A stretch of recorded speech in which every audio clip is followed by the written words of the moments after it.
I always tell people who say they have a vested interest in working with libraries, and I was like, do you like people? Because if you don't like people, this is not the job That's for right. you. And I don't mean that in a way of people pleasing. I mean, like, do you just generally like people? Because when a patron walks into your library and they see you sitting or standing behind that desk, they don't know if you went to library school or not. They don't know if you worked there 1 day, 1 year, 1 hour. It doesn't matter to them. You're here, you work there. They're looking for your Hmm. help. And so you have to be the type of person that can take on those challenges every single day. And a lot of it comes down to if you have that spirit of service. Um, I know a lot of librarians, Hmm. we are not in this for the money. Yeah. We are not in this for the money. We are in it because we have a spirit to serve, and a spirit to give people of all walks of life free and open, unfettered access to information. Libraries are catalysts for change, and they are nestled most of the time within the community specifically to cause change, to be that beacon of hope, to be the place where you can go and have a discussion with someone who is from a completely different walk of life and walk out with a new perspective. Or not, because that's happened too, Hmm. right? Where we've held town halls and people butt heads, but the mutual respect is always there. And it saddens me that our current administration and people who are radicalized by this current administration are intentionally trying to ban materials. They're trying to sabotage how people get access to Hmm. information. The media has always been controlled. We know this, but it's blatant now, right? It saddens me. And there are still so many people who are fortunate to have their libraries still open and not yet impacted by the shuttering of ALA and IMLS and limiting the amount of funding that they get, if they get any funding at all in the future. There are still people who are out there fighting the good fight for that. Many of them are my Yeah. friends, and it's getting harder and harder for them to maintain. But I also like to think of myself as giving the hard truths, but also encouraging people like, if you have that spirit to serve, if libraries are your calling, go to school, get the degree, because we need more people who look like me and more people who look like you. Yeah. That it's been said before, but do it scared. Do the hard thing scared, right?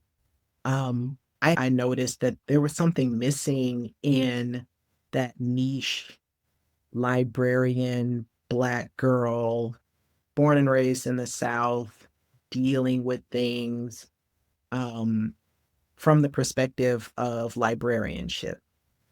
I started by just kind of making fun of the library field. Within jokes and humor, there is some monochrome of truth. Hmm. And that's that's what it was. I was like, well, this is missing. I think I'm funny. Maybe other people will think I'm funny too, or maybe other people will feel that way. And I would get like a couple thousand views, which, to me was like, oh, I'm doing it. The very first time I went viral, it's because I listed the statistic for, I think it was something like, did you know the library field is 89% white? A statistic that has not changed since 1993, 92. But I used the bumper sound from the show Rugrats, the original one, where they, Oh yeah. yeah. And so because it was so short, Hmm. right? Like it forced people to they recognize the sound. So that's one view. They're reading the words, that's two. They're looking at me and then rereading the words, that's three. And then they're reading more words, which is, we need librarians of color, like join the field, ask me how, something like, I don't even remember what it was.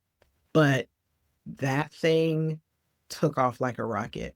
I think I quoted for Black librarians at that time was only like 7.5%. Like it has not broken into a double digit statistic. Hmm. And that's a personal passion too, right?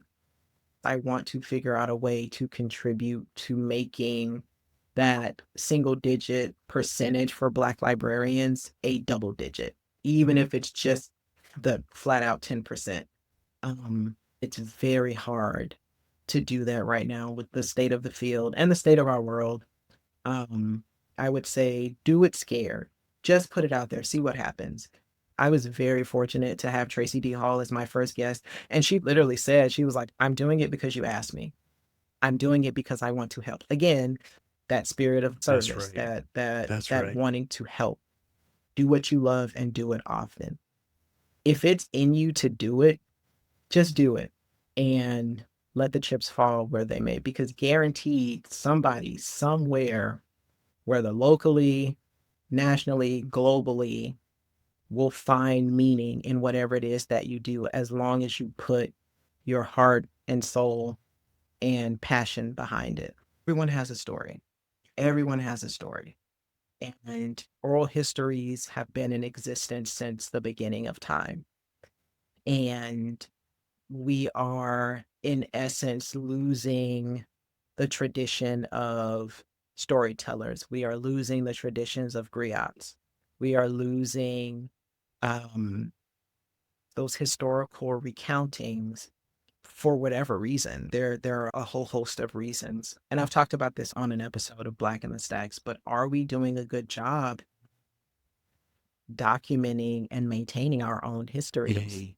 right? As they are actively being either censored or erased entirely. If you have the ability to do so, share your story. If you are not the person who wants their story shared, but you want to talk to people who are willing and have that ability to draw those stories out, do that. Do the hard thing scared. Do the hard thing scared. Put it out there. You never know what'll happen.